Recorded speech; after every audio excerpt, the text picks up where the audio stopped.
오늘은 화목하게 하는 말씀 34번째 시간입니다. 오늘 말씀의 제목은 나는 같이 살기에 편한 사람인가 힘든 사람인가, 이런 제목으로 말씀을 전하도록 하겠습니다.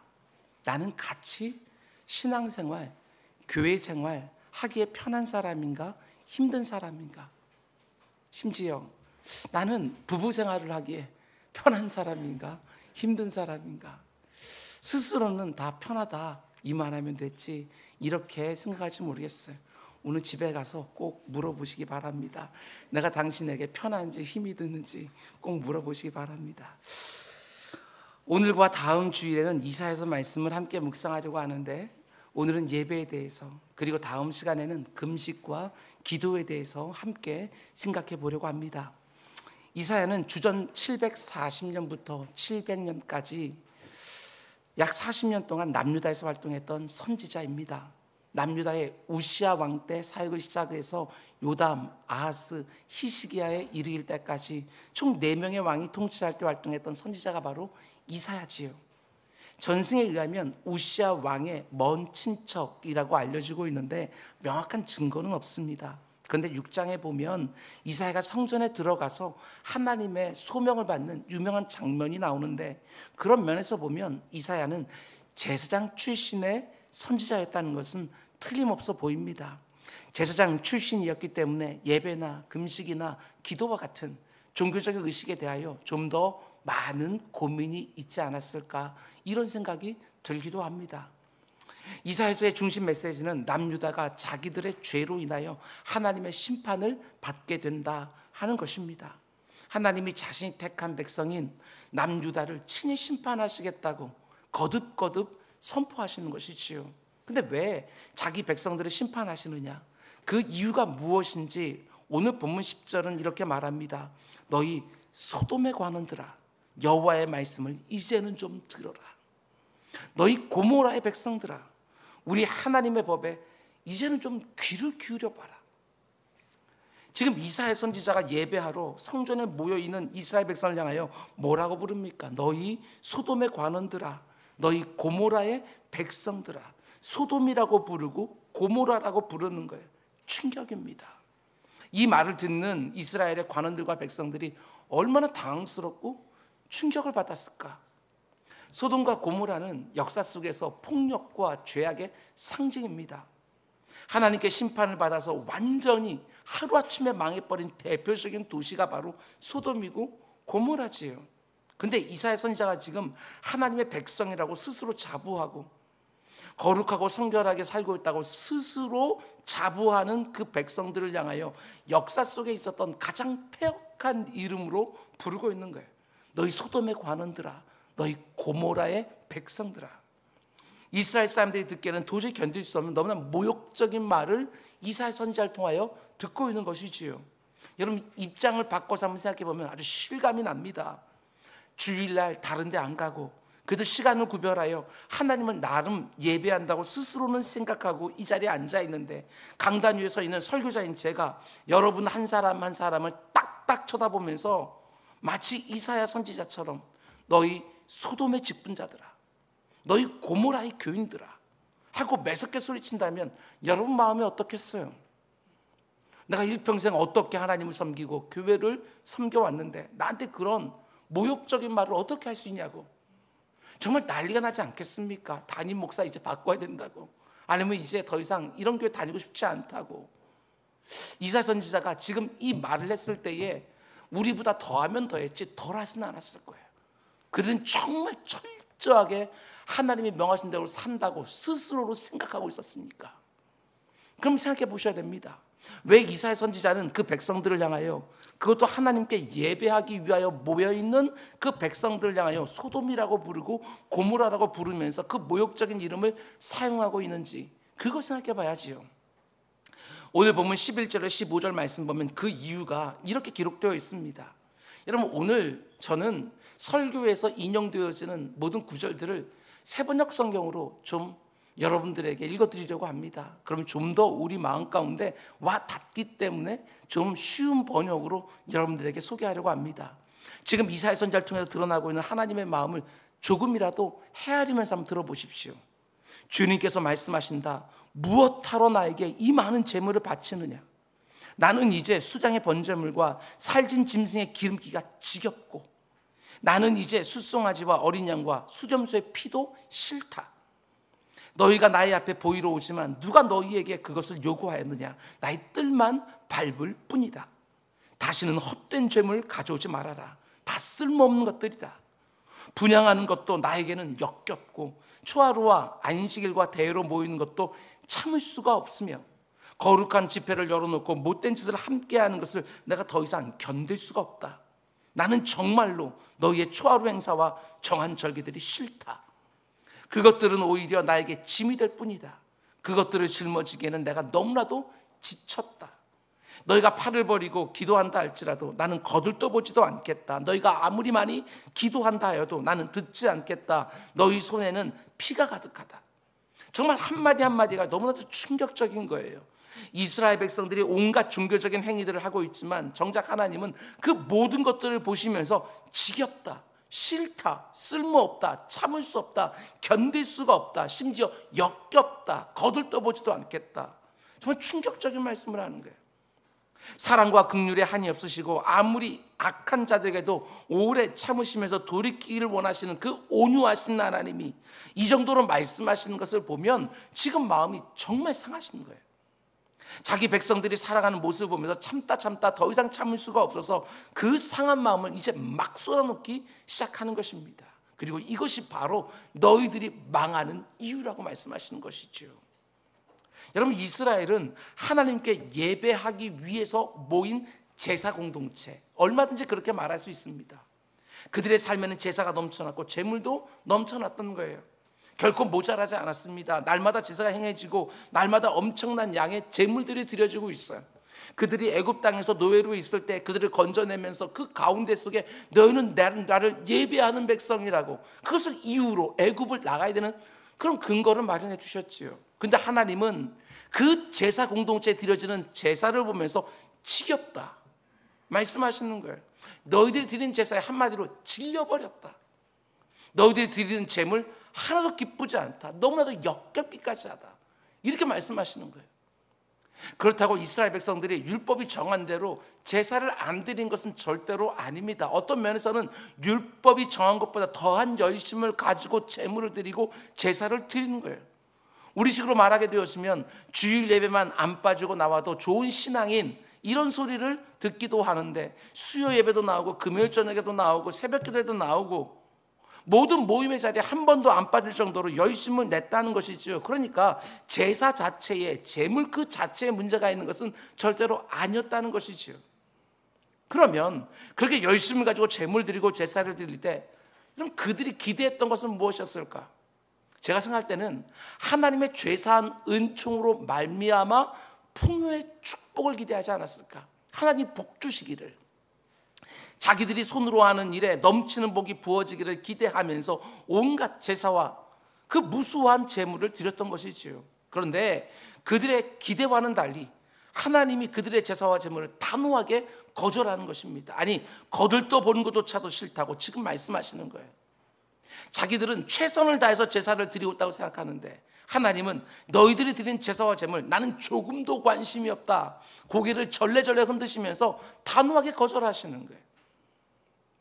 이사야 선지자를 통해서 이런 말씀을 들었을 때 그 백성들의 마음은 어떠했을까? 틀림없습니다. 엄청나게 당황했을 거예요. 무엇이 문제였을까? 우리는 율법이 정한 대로 예배와 제물을 그것도 넘치게 드리고 있는데 무엇이 문제였을까? 우리의 제사의 정성이 부족했을까? 여러분, 그렇지 않습니다. 제사의 횟수와 제물의 분량만 놓고 보면 얼마나 그들이 그 일에 열과 성을 다했는지 우리는 알 수 있게 되어지는 거예요. 그럼 무엇이 문제였느냐? 전체 문맥을 보면 그들이 제사를 드리는 동시에 함께 악을 행했다, 이렇게 말할 수 있어요. 절기를 거룩하게 지키면서도 못된 짓도 함께하고 있었다. 두 팔을 높이 들고 열정적으로 찬양하기도 했지만 정작 그 손에는 피가 가득했다. 손에 피가 가득했다는 것은 백성들 사이에 폭력이 가득했다는 것이고, 폭력이 가득했다는 것은 힘있고 부한 사람들이 힘없고 가난한 사람들을 억울하게 짓밟고 수탈했다는 의미겠지요. 가난하고 힘없는 사람들은 힘 있는 사람들에 의하여 함부로 취급받았다는 것이고 정당한 권리마저 빼앗겼다는 것이고, 하나님께 예배하기 위하여 모인 제사 공동체 안에서 하나님이 가장 미워하시는 이런 악한 일들이 비일비재하게 일어나고 있었다는 것입니다. 이건 명백한 모순입니다. 명백한 모순. 그렇지요. 하나님께 드리는 제사가 빈번했고 하나님께 제물을 아낌없이 드리고 있는 사회라고 한다면 당연히 더 공정해야 될 것 같고 더 정의로워야 되는 거 아니겠어요? 그것도 국가 전체가 하나님을 예배하고 국가 전체가 열정을 가지고 넘치는 제물을 드리는 사회라고 한다면 마땅히 더 공정하고 더 정의롭고 더 따뜻해야 맞을 것 같은데 실상은 너무나 달랐다는 거예요. 제사가 많아질수록 오히려 죄는 더 많아졌습니다. 제물이 많이 드려질수록 악도 번성했다는 거예요. 오늘날로 말하면 교회가 점점 많아지고 그 안에 교인들도 점점 많아지는데 사회는 더 타락하고 더 부패하고 더 더러워졌다. 그런 말이지요. 명백한 모순입니다. 아니 어떻게 거룩한 제사와 악이 함께 번성할 수 있냐고요. 이렇게 모순적인 이 상황을 5장으로 넘어가면 이렇게 묘사하는 것을 보게 되었습니다. 주님께서는 그들이 선한 일 하기를 기대하셨는데 보이는 것은 살육뿐이더라. 주님께서는 그들이 옳은 일 하기를 기대하셨는데 들리는 것은 그들에게 희생된 사람들의 울부짖음뿐이더라. 하나님이 정말 기가 막힌 말씀을 하는 거예요. 선한 일을 기대했는데 살육뿐이고 옳은 일을 기대했는데 억울한 사람들의 울부짖는 탄식뿐이고, 히브리어 원어로 이 부분을 보게 되었으면 이것은 일종의 워드플레이입니다. 언어 유희지요. 하나님은 제사에 열심히 그들에게 선한 일과 옳은 일 하기를 기대하셨는데 여러분 히브리어 단어의 이 발음이 굉장히 비슷해요. 선한 일 미시파트 대신에 살육 미시파흐 를 행했다는 것이고 옳은 일 체다카 대신에 울부짖음 체아카를 행했다는 거예요. 거의 비슷한 발음이 비슷한 단어를 같이 겹쳤으면서 하나님이 그들을 지금 비우고 계시는 거예요. 너희들의 실상 좀 보라고. 한마디로 자신에게 예배하는 백성들이 다른 사람들 향하여 공평과 정의를 행하기를 바랬지만 오히려 힘없고 가난한 사람들을 마음껏 억압하고 착취하고 피 흘리고 울부짖게 만들어 놓으라고. 하나님은 자기 백성들로 이루어진 그 제사 공동체에서 이런 일이 벌어지는 것을 하나님이 지금 극히 책망하고 계시는 거예요. 하나님은 이사야 선지자를 통해서 이 부분을 지적하시는데 다른 선지자를 통해서도 마찬가지였습니다. 거의 비슷한 책망을 하셔요. 아모스 선지자를 통해서도 이렇게 책망하십니다. 나는 너희가 벌이는 절기 행사들이 싫다, 역겹다. 너희가 성회로 모여도 도무지 기쁘지가 않다. 너희가 나에게 번제물이나 곡식제물을 바친다 해도 내가 그 제물을 받지 않겠다. 너희가 화목제로 바치는 살진 증금도 거들떠보지 않겠다.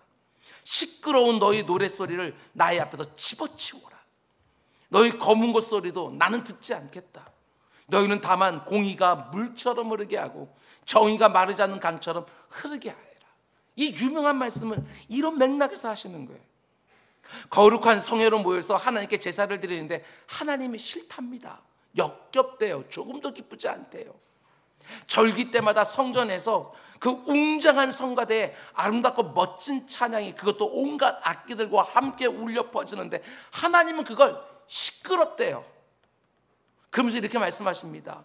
제발 좀 너희 삶에 공의가 물처럼 흐르게 하고 정의가 마르지 않는 강처럼 흐르게 하라고.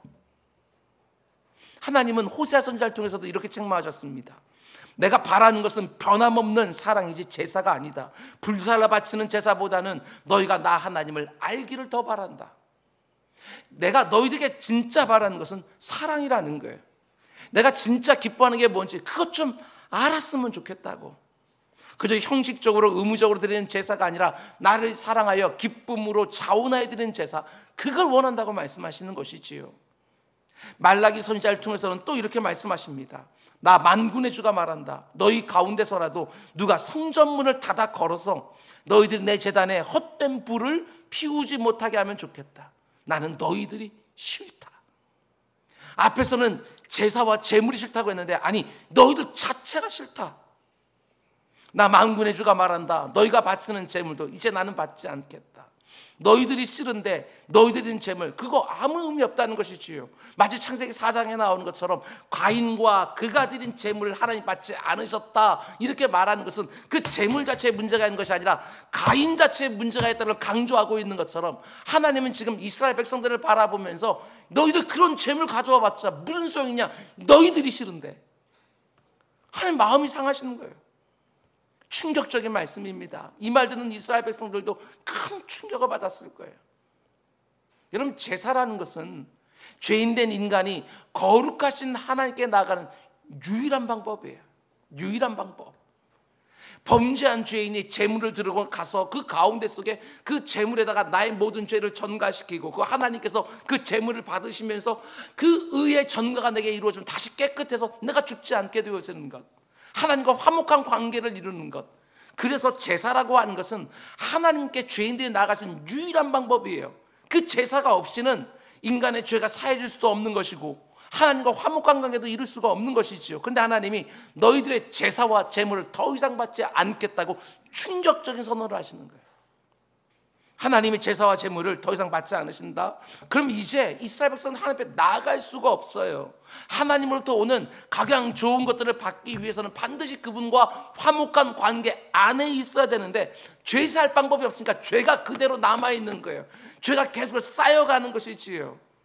죄가 하나님 앞에 용서를 받아야 그 가운데 거룩하신 하나님과의 화목한 관계에 들어가는데 제사를 받지 않으시겠대요. 충격이지요.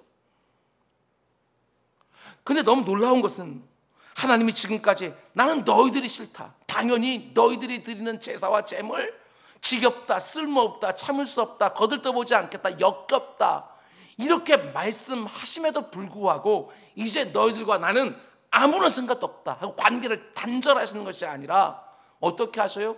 또다시 기회를 주셔요. 오늘 본문을 보면 하나님과 다시 화목한 관계 속에 들어갈 수 있는 방법을 친히 가르쳐 주십니다. 17절과 18절. 너희는 이제 씻어라. 스스로 정결하게 해라. 내가 보는 앞에서 너희 악한 행실을 버려라. 악한 일 좀 그쳐라. 옳은 일 하는 것 좀 배워라. 정의를 좀 찾아라. 이제부터는 억압받는 사람들을 도와주고 고아의 송사를 변호해주고 과부의 송사를 변론해줘라. 이렇게 말씀하시는 것이지요. 너무나 좋으신 하나님 맞아요. 정말 긍휼에 한이 없으신 하나님 맞아요. 그렇게 책망을 하고 나서도 곧바로 그 가운데 돌이킬 수 있는 방법을 가르쳐 주시는 것, 이렇게 말씀하시는 것입니다. 제사를 드리고 제물을 드리는 일도 너무너무 중요하지만 악한 일을 그치고 옳은 일을 좀 배우라는 거예요. 정의를 찾고 억압받는 사람들을 도와주고 과부와 고아의 송사를 변호해 주라. 돈 있다고 죄 지어도 평안하게 살고 돈 없다고 지은 죄보다 더 엄중하게 다뤄지고 그런 사회가 되면 절대로 안 된다는 거예요. 하나님의 이 말씀을 딱 두 개로 요약하게 되었으면 정의와 사랑을 말씀하시는 것입니다. 하나님의 예배를 드리는 자기 백성들에게 진정으로 바라는 것은 정의로운 삶과 사랑하며 사는 삶을 요구하시는 거예요.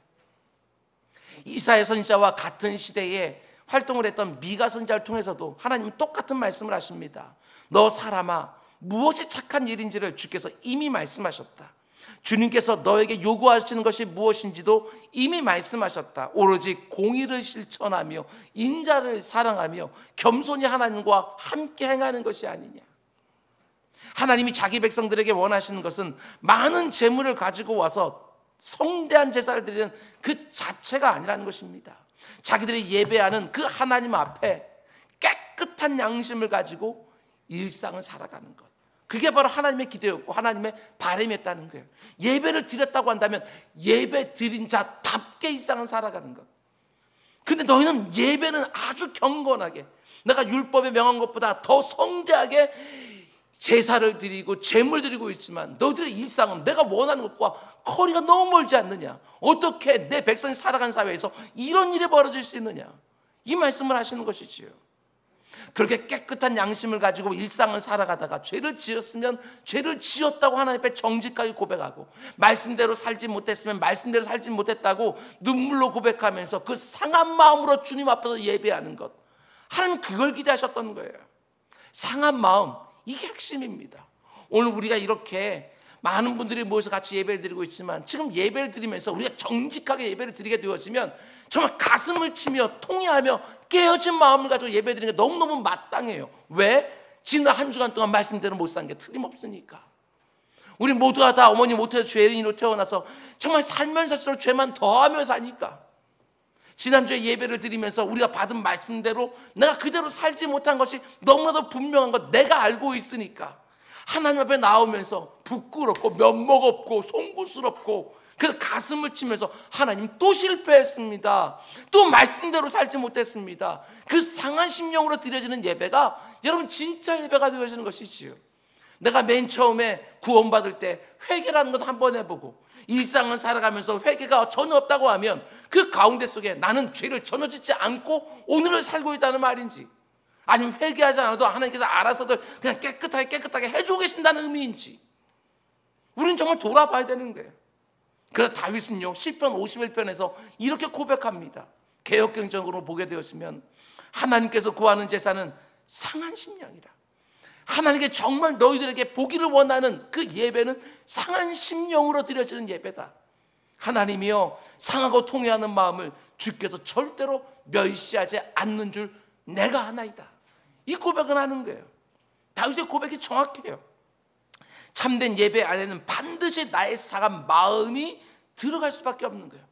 회개를 건너뛰고 간구부터 쏟아내는 것들이 아니라 하나님께서 내 간구를 들으실 수 있도록 그 가운데 하나님과 화목한 관계로 들어가는 게 먼저이기에 회개는 언제나 우리의 기도에서도 우리의 예배에서도 앞에 위치하게 되어져 있는 거예요. 말씀대로 살아보려고 하는데 안 되잖아요. 솔직히 내 안에 있는 악한 죄성과 그 죄성 앞에서 번번이 무너지는 나의 연약함 때문에 아무리 하나님 원하시는 삶을 살려고 해도 또 실패하고 또 무너지는 거예요. 로마서 7장에서 사도 바울이 말하고 있는 것처럼 내 안에 두 마음이 있다고, 하나는 성령님께서 원하시는 삶을 사는 것과 또 하나는 내 육체가 원하는 삶을 사는 것. 그런데 가만 보게 되어지면 늘 번번이 내 육체가 이기더라. 그래서 이 사도 바울과 같은 그 걸출한 그 신앙의 위인도 오라 누가 나를 이 사망의 몸에서 나를 건져내랴, 이게 하나님 앞에서 터뜨리는 탄식이었어요. 그렇게 실패한 내 모습이 너무나도 힘들어서 하나님 앞에 나와 상한 마음을 토해놓는 예배, 그리고 그 자리에서 하나님으로부터 새로운 마음을 새롭게 받는 예배, 그게 바로 하나님께서 받으시는 참 예배라는 것입니다. 상한 예배로 예배 안으로 쑥 들어왔는데 예배를 드리는 동안 하나님께서 내 죄를 사하심을 경험하게 되어지고 그 가운데 새로운 마음이 되어서 일상의 자리로 돌아가는 것, 그것이 바로 참된 예배지요. 상한 마음으로 예배를 드리는 중에 하나님이 내 안에 있는 은밀한 죄된 욕구를 딱딱 집어주시고 부패한 것들을 가르쳐 주시면서 나로 하여금 그게 얼마나 하나님을 아프게 했는지 그것들을 제대로 보게 하고, 그 제대로 본 눈을 가지고 내 자신을 보고 내 일상을 바라보면서 하나님 앞에서 바르게 살기로 또 씨름하며 싸우는 것, 하나님 그걸 원하시는 거예요. 우리가 예배를 통하여 죄 문제가 해결되었다고 그것으로 끝이 나는 것이 아닙니다. 그 새로워진 마음을 가지고 내 일상의 자리로 돌아가서 하나님이 기대하는 모습으로 또 살아가는 것, 거기까지 이어져야 그게 바로 하나님이 원하시는 진짜 예배가 되어지는 것이지요. 그런데 하나님이 내가 일상에서 어떻게 살기를 원하십니까? 그게 그 두 가지로, 하나는 정의라는 것이고 하나는 사랑이라는 거예요. 예배를 드리고 난 다음에 내가 살아가는 삶의 일상으로 돌아가서 정의롭게 살고 사랑하며 사는 것, 그것이 하나님이 기뻐 받으시는 예배라는 것이지요. 이렇게 오늘 우리가 하나님 앞에서 예배를 드리고 있는데 하나님께서 여러분과 저에게 보기를 원하시는 신앙 생활은 무엇입니까? 저는 이렇게 정했습니다. 하나님이 기뻐하시는 것을 나도 기뻐하면서 그대로 하는 것이고, 하나님이 미워하시는 것을 나도 미워하면서 그런 거 안 하는 것이고, 이게 진짜 신앙 생활이 되어지는 거예요. 여러분 오해하시면 안 됩니다. 신앙생활의 본질이라는 것은 내가 원하는 것을 하나님이 하시도록 하게 만드는 것이 신앙생활이 아니라 하나님이 원하시는 것을 내가 하는 것이 신앙생활이 되어지는 거예요. 근데 가만 보면 여러분과 저는 이걸 뒤집어 버리는 거예요. 내가 어떻게 하면 하나님이 내가 원하는 것을 해주실까? 여기에 내 관심이 있어요.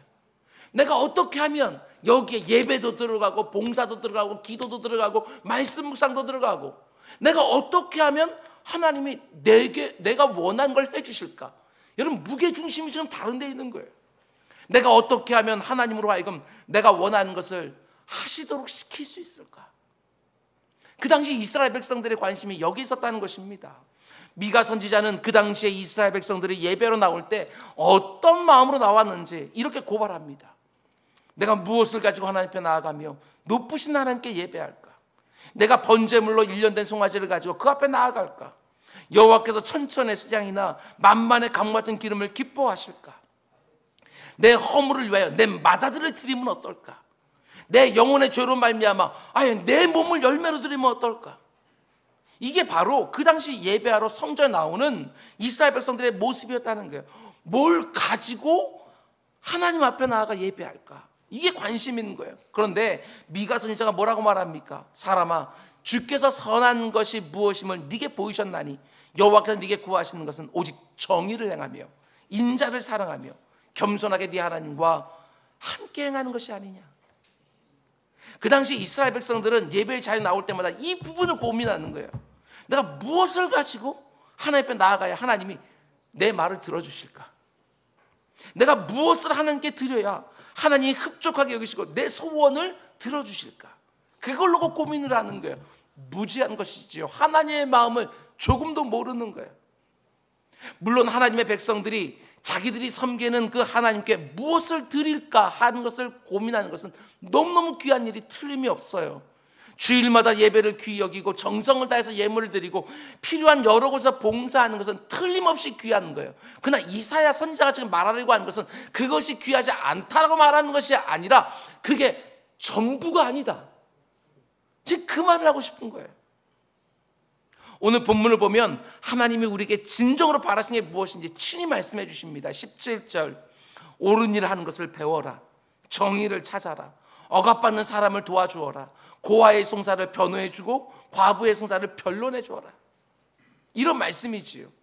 나에게 정성껏 예배를 드렸느냐? 그럼 이제 네 삶의 자리로 돌아가서 정의롭게 살고 사랑하며 살아라. 그게 바로 하나님이 모든 예배자들에게 보길 원하시는 삶이라는 거예요.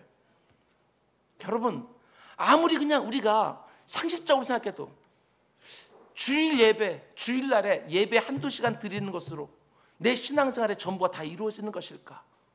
그건 아니잖아요.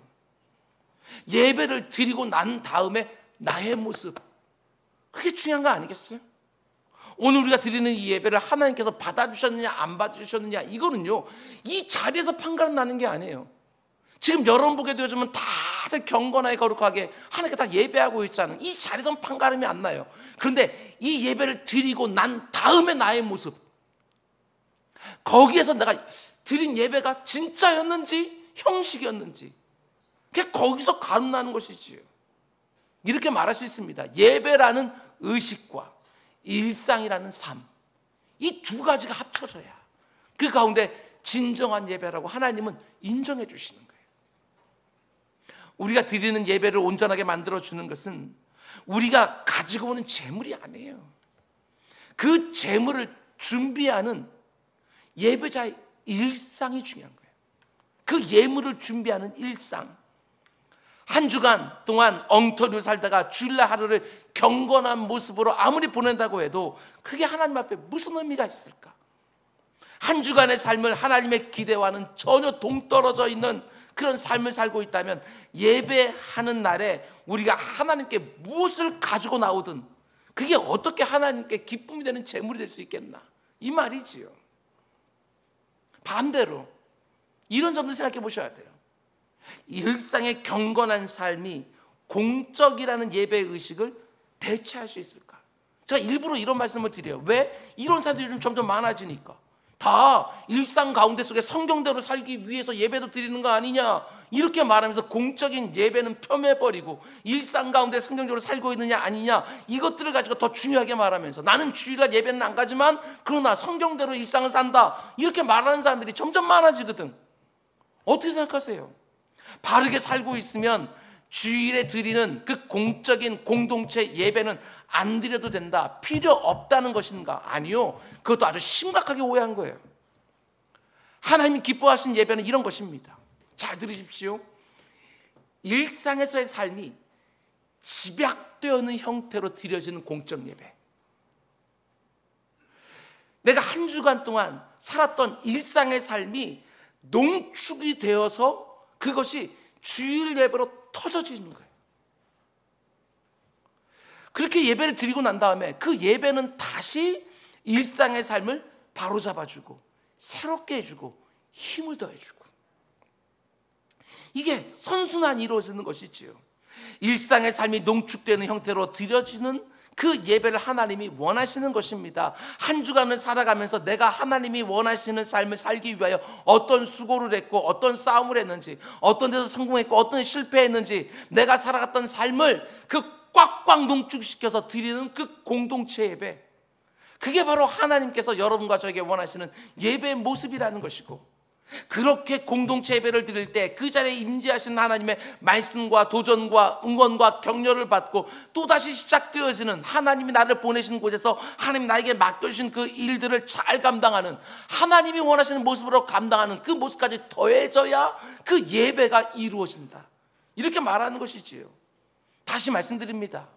지금 이 자리에 있는 많은 분들, 각 사람의 일상의 삶이 집약되는 형태로 이 자리에서 공적인 예배가 드려지는 거예요. 모든 분들 한 사람 한 사람이 하나님 앞에 나올 때 내가 실패했던 것 가지고 상한 마음으로 하나님 앞에 회개를 쏟아놓고, 지난 한 주간 동안 매번 넘어지는 자리에서 하나님께서 내게 주신 그 은혜로 말미암아 거기서 넘어지지 않고 우뚝 서 있다고 한다면 그것을 감사해서 찬양을 드리고, 한 사람 한 사람의 일주일간의 삶이 다 이 자리에 150분, 160분의 그 사람들의 삶이 다 이게 농축되어서 공동체로 드려지는 예배, 하나님이 그 예배를 얼마나 기뻐하시겠냐고요. 그리고 그렇게 예배를 드린 사람들이 다시 삶의 일상으로 쭉 돌아가서 그 예배를 통하여 치유받은 마음을 가지고, 그 예배를 통하여 새로워진 마음, 힘을 얻은 마음을 가지고 또 일상 가운데 나아가 하나님이 원하시는 그 정의로운 삶과 사랑하면서 사는 삶을 또 살아내고, 하나님은 그걸 우리에게 원하시는 거예요. 근데 문제는 무엇이냐? 너무나 많은 사람들이 하나님을 종교적인 영역에만 묶어놓으려고 하는 것처럼 보여져요. 예배에만 하나님을 딱 가둬놓는, 그것도 그 예배가 삶의 예배는 다 빠져버리고 이렇게 의식으로 든 예배에만 하나님을 딱 가둬놓는 것처럼 이렇게 생각할 때가 많은 거예요. 그래서 너무나 쉽게 어떻게 생각하느냐? 예배 꼬박꼬박 잘 드리고 이런저런 섬김을 열심히 하게 되어지면 좋은 신앙인, 이렇게 생각하는 거예요. 예배에 안 빠지고 교회에서 필요한 이런저런 봉사를 하는 것, 그것만을 영적인 삶으로 이해하는 것이지요. 물론 예배와 봉사가요, 영적인 삶의 기본적이고 필수적인 것은 틀림이 없어요. 그것도 제대로 하지 못하면서 일상에서 삶의 예배를 드린다, 그건 가능하지 않아요. 그러나 아무리 공적인 예배를 잘 드리고 이런저런 봉사와 사역을 하고 있다 할지라도 그게 전부가 아니다. 제가 늘 말씀드리는 것처럼 우리는 다중적인 영역에서 다중적인 사명을 받고 있는 사람들이거든요. 그런데 하나는 등한시하고 하나는 극히 강조하고, 아니요, 하나님은 여기에만 계신 분이 아니라 여기도 계시는 분이신데, 우리는 그렇게 삶을 구분지어 볼 때가 얼마나 많은지, 우리는 하나님을 가리켜 무소부지하시다고 어디서나 계시는 분이라고 한다면 어디서나 무릎 꿇는 그 자리가 바로 내가 예배하며 하나님을 만나는 곳이 되어질 텐데, 우리는 다 구분해버리는 거예요. 만일 우리가 공적인 예배와 우리의 삶을 구분해버린다면 우리의 신앙생활을 하는 것은 교회와 예배 울타리를 넘어서지 못하는 한계가 지어진 그런 삶이 되어지는 거예요. 그렇게 되면 교회 생활과 일상의 삶이 완전히 분리되어지는 것이지. 교회에서는 누가 봐도 경건한 신앙인처럼 보이지만 일상의 삶의 속에서는 누구보다도 세속적인 사람으로 얼마든지 살아갈 수 있는 거예요. 근데 더 큰 문제는 뭐냐? 이스라엘 백성들이 보여주는 것은 그 제사드린 자리에서는 누구보다 경건해 보이는데 일상에서는 폭력을 행하고 힘없고 가난한 사람들을 마음껏 착취하고 그런 모습을 보였다는 거예요. 근데 문제는 자기들이 잘 살고 있다고 생각하는 거예요. 자기들이 하나님 앞에 거룩과 경건하게 잘 살고 있다고 스스로 생각하고 있다는 거예요. 하나님은 그게 답답하신 거예요. 여러분, 우리가 이렇게 신앙과 생활을 분리하면 어떤 일이 벌어지느냐? 신앙생활의 관심이 단지 주일을 어떻게 보내느냐에 국한되고 있으면 하나님은 단지 주일의 하나님, 예배당의 하나님으로 축소되었는 거예요. 범사의 하나님이 아니라, 무소부지하셔서 어디나 계신 하나님이 아니라 주일의 하나님, 예배당의 하나님. 그건 우상이지요. 이사야 선지자가 66장까지 말씀을 쭉 쓰면서 얼마나 우상 숭배를 그렇게 비난하는지 몰라요. 어리석다고. 왜냐하면 그 우상 누가 만든 거냐? 목공들이 만든 거 아니냐? 그거 다 대장장이가 만든 거 아니냐? 너희들 그거 그냥 세워놓으면 넘어지니까 그거 넘어지지 말고 줄로 막 달아놓고 밑에 받침판 잘 만들고 그 다음에 거기다 좋은 거 입히라고 돈 많이 주고 그리고 거기다 딱 모셔놓고 거기 와서 예배드리고 나서 너희들 네 맘대로 살고 그거 우상 아니냐? 하나님도 그렇게 만드는 거 아니냐? 이렇게 말하는 거예요. 여러분, 신앙생활이라는 것은 교회 안의 경건이라는 것으로 변질되어 버리는 것이고, 영적인 영역은 교회와 종교의 영역으로 국한되고 마는 것이죠. 그렇게 될 때 우리는 하나님을 온 우주 만물과 내 모든 삶의 자리에서 주인이 아니라 예배당에 갇혀있는 우상 취급을 하고 있는 거예요. 여기에 우리 기독교에 심각한 왜곡이 있다는 것입니다. 오늘 본문에 나오는 이사야 선지자의 말을 잘 들으셔야 됩니다. 무엇을 손에 들고 하나님 앞에 나아가느냐, 이게 중요한 것이 아니라 어떤 삶을 살다가 하나님 앞에 나아가느냐, 이게 중요하다고 다시 말씀드립니다. 어떤 근사한 재물을 들고 나아가는 것이 중요한 것이 아니라 근사한 네 삶 좀 들고 와라, 이 말씀을 하시는 것이지요. 여러분, 그러면 우리가 어떤 삶을 살다가 하나님 앞에 나가서 예배하기를 하나님 원하십니까? 앞에서 말씀드린 것처럼 그게 두 가지입니다. 먼저는 정의를 실천하며 살라는 것입니다. 정의를 실천하며 살라. 여러분, 정의를 실천하며 살라는 말이요, 뭔가 대단한 것을 말하는 게 절대로 아닙니다. 뭐가 옳은 것인지, 뭐가 바른 것인지 그것 좀 분별하여 분별된 대로 살아가라, 이 말이지요. 뭐가 나에게 유리한지, 뭐가 나에게 편한지, 뭐가 나에게 쉬운 것인지 그런 것만 생각하지 말고, 뭐가 하나님 보시기에 옳고 바른 것이, 뭐가 내 이웃들을 유익하게 하는 것이, 그런 것 좀 생각하며 살라는 거예요. 정직하게 살고 옳고 바르게 이 땅을 살아가는 모습, 하나님 그 모습을 예배를 드리고 난 다음에 보기를 원하시는 거예요. 그런데 이사야 선지자 시대에 많은 사람들이 어떻게 살았다는 것입니까? 신앙 따로 일상 따로. 예배를 드린 자리에서는 하나님을 모르는 사람들과 뭔가 분명하게 구별되는 모습이 드러나요. 그런데 일상을 살아갈 때는 하나님을 모르는 이방 사람들과 조금도 다를 바가 없는, 돈을 많이 벌기 위해서 어떤 일이든 상관없고, 권력을 얻기 위해서는 수단 방법 가리지 않고, 힘없고 가난한 사람들이 가진 것을 강제로 빼서 내 주머니에 넣고, 저울을 속이면서 장사하고, 돈을 받고 재판을 굽게 하고, 부부의 신의를 버리고 음행을 저지르고. 근데 하나님이 너무 가증스럽게 보신 건 무엇입니까? 그런 악한 일들 하나하나는 말할 것도 없지만 일상을 그렇게 살면서도 성전에 와서는 하나님께 제물만 드리면 괜찮은 것처럼 생각하는 그 사람들마다 어이없어 하시는 거예요. 성전에는 사람들이 가져온 제물로 넘쳐났지만 하나님 그걸 어떻게 기뻐하시겠어요? 일상을 조금 더 정의롭게 바르게 옳게 살지 않은 사람들이 가져온 제사와 제물, 하나님은 기뻐하실 수가 없었던 거예요. 그래서 싫다, 지친다, 지겹다, 역겹다 이렇게 말씀하는 것이지요.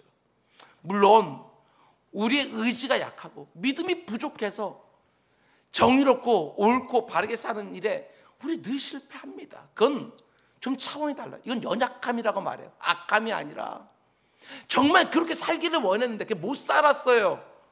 그런데 원함이 있느냐 없느냐에 따라서 악함과 약함이 구별되어 있는 거예요. 하나님은 지금 약함을 뭐라고 얘기하는 게 아니에요. 너희들의 의지가 박약하고 너희들의 믿음이 부족해서 그렇게 살지 못하고 그것을 가지고 말하는 것이 아니라, 그렇게 자기가 약하다고 생각하는 사람들은 상한 마음으로 와서 예배를 드려요. 그런데 의도적으로 내가 악을 저지르고 의지를 동원하여 내 탐심을 채우는 삶을 실컷 살다가 나의 모든 것을 끌어모아서 내 탐심대로 살아가는 삶을 실컷 하다 마치 하나님이 전혀 못 보신 것처럼, 마치 아무런 문제도 없는 것처럼 하나님 앞에 나와서 예배를 드린다? 그런 예배 하나님이 기뻐 받으실 수가 없다고 너무 당연한 말씀을 하시는 거예요. 하나님은 여러분과 제가 내 손에 정직과 의로움과 바름과 옳음을 꽉 쥐고 살기를 원하시는 것입니다. 내 손에 그저 나의 욕구와 나의 이익과 나의 편함과 이런 것만 딱 쥐고 살기를 원치 않으시는 거예요. 정직과 의로움은 던져버리고 나의 이익만 손에 쥐고, 바름과 옳음은 던져버리고 나의 편리만은 붙잡고, 우리 주님 앞서가시는 좁은 길은 마다하면서도 빠른 길, 편한 길로는 신속하게 들어가고, 그렇게 일상을 쭉 살다가 아무리 근사한 재물을 가져온다고 해도 하나님이 어떻게 그런 제사와 재물을 기쁘게 흔쾌히 받아줄 수 있겠냐고. 그러나 여러분과 제가 연약한 의지와 부족한 믿음에도 불구하고 어떻게든 정의롭고 정직하고 깨끗하고 바르게 살려고 싸움을 하다가 예배자로 나오게 되어지면, 비록 순간순간 실패했다 할지라도 하나님 너무나도 기쁘게 우리의 예배를 받아주신다는 것입니다. 그렇게 일상을 살아가려고 하는 그 싸움과 애씀 자체를 그 어떤 것보다도 근사한 제물로 받아주신다는 거예요. 하나님이 원하시는 일상을 완벽하게 살 수 없습니다. 여러분이나 저나 능력도 부족하고 의지도 부족하고 믿음도 턱없이 부족해서 맨날 두려움, 근심, 염려 그 가운데 속에 하나님이 금한 것도 하고, 하나님께서 정말 기뻐하시면서도 못할 때가 얼마나 많은지 몰라요. 그러나 어떻게 해서든지 하나님이 원하시는 삶을 살고 싶어서 애쓰고 씨름하는 그 마음 자체를 하나님께 너무나도 근사한 제물로 받아주신다는 거예요. 여러분, 우리 좀 더 고민하며 살아야 됩니다. 하나님은 우리가 이 세상의 한복판 살 때 무엇이든지 선하고, 무엇이든지 옳고, 무엇이든지 경건하고, 무엇이든지 정결하며, 무엇이든지 사랑받을 만하고, 무엇이든지 칭찬받을 만하고, 무슨 기림이 있든지 그 가운데 그것들을 생각하라고 말씀하신 그 하나님께서요, 내 생각 안에 이것이 바른가? 이것이 옳은가? 이게 하나님께 사랑받을 만한 일인가? 칭찬받을 만한 일인가? 늘 잣대를 딱 세워놓고 살기를 하나님 너무나도 원하시는 거예요.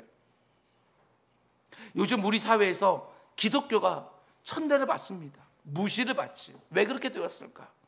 중요한 이유 중에 하나는 그리스도인들이 세상 속에서 윤리적인 우월성을 보여주지 못한다. 그냥 조금 나은 이 정도 말고 우월성을 보여주지 못한다. 예수 믿는 사람이라서 정말 다르긴 다르구나. 우월성. 오늘날 우리 기독교의 문제는 예배가 적어서가 아니에요. 기도가 부족해서도 아니에요. 이렇게 조롱을 받고 무시를 받는 이유는 종교적인 영성의 문제가 있는 것이 아니라 당연히 일상의 문제가 있죠. 정의롭고 바르고 옳고 정직하고 윤리적인 우월성이 일상에 세워져야 예배도 바르게 서는 거예요. 우리가 믿고 의지하는 하나님은 종교적인 영성과 일상에서의 삶이 분리되는 걸 원치 않으십니다. 제가 늘 말씀드린 것처럼 신앙과 생활은 붙어 있는 거예요. 잠언 21장에서 하나님이 이렇게 말씀합니다. 공의와 정의를 행하는 것은 제사를 드리는 것보다 여호와께서 기쁘시게 여기시니라. 예배가 안 중요하다고 말하는 게 절대로 아니에요. 예배에 합당한 일상, 하나님 그걸 보고 싶어 하는 거예요. 아무개야, 너 좀 전에 예배당에서 거룩하게 찬양하던 그 아무개가 맞니? 일상 살 때 하나님께서 그걸 어처구니 없어 생각하시는 거예요. 우리가 이렇게 주일날 한 자리에 모여서 예배하는 것을 하나님이 너무너무 기뻐하시지만 그와 동일할 정도로 이 예배가 끝나고 각자의 일상이 시작되어질 때 정직하게 살려고 하고 의롭게 살려고 하는 것 너무너무 기뻐하신다. 그럼 또 한 가지, 이렇게 예배하는 여러분과 저에게 하나님이 기대하시는 것은 사랑하며 사는 것입니다. 사랑하며 사는 것. 오늘 보면 17절 다시 보면 이렇게 말씀하시지요. 옳은 일 하는 것을 배워라. 좀 정의 좀 찾아봐라. 그리고 나서 뭐라고 말씀하십니까? 두 번째지요. 억압받는 사람 좀 도와주며 살아라. 좀 힘들고 어려운 사람들 좀 도와주며 살아라. 억압받는 사람들 도와주고 스스로 보호할 수 없는 고아들과 과부들의 편에 서 주어라. 이게 사랑하며 사는 삶이라고 말씀하시는 거예요. 한마디로 구약 성경에서 하나님의 성품을 대표하는 헤세드를 행하며 살아라, 이 말이지요. 자비, 긍휼, 인애, 인자를 행하며 살라고, 사랑하며 살라고 말씀하시는 거예요. 어려운 사람들, 약한 사람들, 고통받는 사람들, 가난한 사람들, 외로워하는 사람들, 심지어 원수까지 불쌍히 여기는 마음을 가지고 그 끝까지 책임지고 돕고 섬기러 가는 마음을 가지고 살기를 원하시는 거예요. 꺼져가는 심지도 끄지 않으시고 상한 갈 때도 꺾지 않으시는 그 하나님의 헤세드, 그걸 좀 네 삶에 좀 드러내며 살아라, 이 말씀이지요. 하나님은 자신에게 예배하는 자들에게 두 가지를 원하셨는데 그게 바로 정의와 사랑입니다. 그저 구호처럼 들으시면 안 돼요. 바르고 옳은 일을 하면서 살기를 원하시고 사랑하면서 이 땅을 살기를 원하시는 거예요. 정의로운 삶만 원하시는 게 아닙니다. 정의는 정의대로 살아있지만 동시에 사랑도 생생하게 서 있기를 원하시는 거예요. 내가 옳다고만 생각하면, 이게 바르다라고만 생각하면 뭐든지 다 해도 되는 게 아니라는 것입니다. 여러분, 사랑에 기초하지 않은 정의, 이게 어떤 모습이 되길 바라겠어요? 사랑에 기초하지 않은 정의만 살아있다? 여러분, 얼마든지 폭력으로 변질될 수 있어요. 횡포가 될 수도 있고요, 독선이 될 수도 있고, 심지어 잔인할 수도 있어요. 그게 바로 사랑에 기초하지 않는 정의죠. 여러분, 정의, 옳은 것, 바른 것, 이런 것만 강조하다 보면 틀림없습니다. 나도 모르는 사이에 내 마음이 강팍해질 수 있어요. 그런 사람과 함께 사는 것 너무너무 힘들어요. 그렇다고 해서 정의가 없는 사랑, 그것도 너무너무 위험합니다. 정의가 없는 사랑은 혼란을 가져오고 무질서를 낳아요. 그래서 하나님은 정의와 사랑을 함께 말씀하시는 것이지요. 우리가 잘 아는 것처럼 하나님의 대표적인 성품 두 가지가 무엇입니까? 하나는 공의, 정의라고 하는 것과 하나는 사랑, 은혜라는 거예요. 이 두 가지가 하는 게 다 들어있어요. 그리고 이 두 가지는 충돌하지 않아요. 우리는 그냥 쉽게 이렇게 생각하죠. 정의를 세우려고 하면 사랑, 은혜는 당연히 사라질 수밖에 없는 것이고, 사랑과 은혜를 말하게 되었으면 옳은 것, 바른 것들은 사라진다고 생각할 수밖에 없다고 우리는 생각하지만 그렇지 않아요. 그래서 대표적으로 보여준 게 무엇입니까? 예수의 십자가잖아요. 예수의 십자가 위에 하나님의 그 대표 성품인 그 공의와 사랑이 그냥 다 녹아 들어가 있는 거예요. 하나님이 죄를 얼마나 미워하시는지 그걸 분명하게 보여준 것이 십자가. 우리를 사랑하시기 때문에 우리를 멸하지 않으시고 자기 독생자를 보내셔서 그 독생자에게라도 그 죄값을 물으시는 그 엄격한 그 정의와 우리를 살리기 위해 자기 아들까지 친히 내어주신 그분의 넘치는 사랑이 십자가 위에 다 묻어있는 거예요. 사랑과 이런 공의가 한 자리에 모여 있어요. 하나님은 죄인된 우리를 공의로 대하시지만 사랑을 잃어버리지는 않으셨습니다. 그리고 하나님은 우리가 자신의 성품인 이 공의와 사랑을 동시에 가지고 이 땅을 살기를 원하시는 거예요. 그래서 피터 마샬이라고 하는 분은 이렇게 기도합니다. 잘 들어보십시오. 주여, 우리가 잘못되었을 때는 기꺼이 변화되게 해주시고 우리가 오를 때는 같이 살기에 편한 사람이 되게 해주십시오. 저는 이 표현이요, 너무 와닿는 거예요. 그리고 많이 제 삶도 돌아보게 되어졌어요. 나는 같이 살기에 편한 사람이 맞나? 같이 일하기에 편한 사람이 정말 맞나? 여러분 꼭 생각해 보셔야 돼요. 나는 다른 사람들과 같이 살기에 편한 사람인지 힘든 사람인지, 나 같은 사람 옆에 있는 사람이 편할지 쉬울지, 아니면 그 가운데 속에 어렵고 힘이 들지 생각해 보셔야 되는 거예요. 이 부분에 문제가 있는 분들이 얼마나 많은지 몰라요. 오늘날 분명히 그분이 생각하는 거 옳아요. 그분이 말하는 거 바른 말을 해요. 그런데 그 사람은 같이 안 하고 싶어요. 마음이 힘들어요. 그 사람 옆에 있으면. 이럴 때 얼마나 많은지 몰라요. 우리가 바름과 옳음을 이루기 위하여 정말 애쓰며 살아야 되지만 내가 바르고 옳다고 생각하는 것 때문에 다른 사람들 향한 긍휼과 자비와 배려와 이외의 사랑을 다 잃어버리면 다른 사람들을 정죄하는 사람이 되기가 너무너무 쉬워지지요. 같이 살기에 편한 사람이 아니라 같이 살기에 힘든 사람이 되기가 너무너무 쉬운 거예요.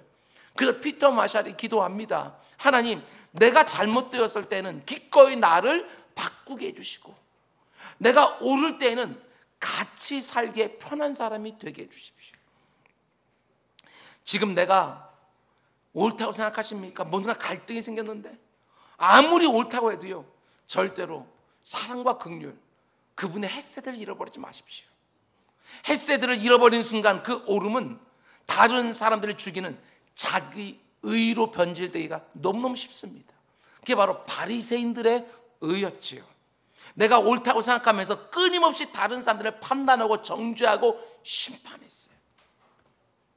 사실 여러분과 제가 얼마나 자주 이런 실수를 범하는지 모릅니다. 남에게는 정의를 요구하고 나에게는 사랑이 베풀어지길 원해요. 나에게는 은혜가 베풀어지길 원하고 다른 사람들에게는 엄격한 정의가 시행되길 원하는 거예요. 지극히 일부의 사람들만 이렇게 하는 게 아닙니다. 모든 인생들의 보편적인 모습인 거예요. 나에게는 한없이 자비롭고 남에게는 추상같이 엄격하고, 이런 사람과 함께 사는 것 너무너무 힘이 드는 것이지. 정말 팔이 안으로 굽는다는 그 말처럼 내가 한 것은 아무리 큰 잘못도 이유가 있어요. 내 나름대로 합리화시킬 수 있는 근거들이 있어요. 다른 사람들이 뭔가 잘못한 것을 내가 보았을 때는 그 근거를 들어보려고 하지 않아요. 이해하려고 하지 않아요. 그 가운데 속에 추상같이 엄격한 기준을 척딱 차리는 거예요. 여러분, 교회 안에서도 이런 분들하고 같이 일하는 것이 쉽지 않잖아요. 어려운 일이 되어져요. 우리 주님이 산상수훈에 말한 것처럼 저는 이 말을 되새기고 또 되새겨봐요. 네가 헤아린 눈으로 네가 헤아림을 받을 거다, 이 말이에요. 너 그렇게 엄격하게 그 사람, 네가 딱 그 기준을 가지고 너 판단했느냐? 너도 하나님 앞에서 그 엄격한 기준을 가지고 판단받을 거다, 이렇게 말하시죠. 뒤집어서 말하면 그 사람에게 좀 부족하고 모자란 것이 보인다 할지라도, 좀 어긋난 거 보다, 그래 얼마든지 그럴 수 있지. 그럼 넉넉하게, 그러면서도 지혜롭게 기도하면서 그 잘못된 것 내가 채워주고 모자란 거 보충해 주려고 애를 쓰면 하나님도 너에게 그렇게 해줄 거라고, 이렇게 말씀하는 것이죠. 여러분과 제가 정말 이렇게 살면 안 되는 거예요. 내 자신에게 먼저 엄격한 기준을 적용해야 됩니다. 다른 사람에게 먼저 사랑을 적용해야 되는 거예요. 여러분 꼭 이렇게 물으십시오. 내 자신에게 뭔가를 하려고 할 때, 뭔가 말하려고 할 때는 이게 옳은가, 이게 바른가, 이걸 먼저 적용하십시오. 다른 사람들에게 향하여 뭔가 말하고 행동할 때는 내 행동을 돌아보면서 이게 긍휼인가, 이게 사랑인가, 이걸 먼저 생각하는 거예요.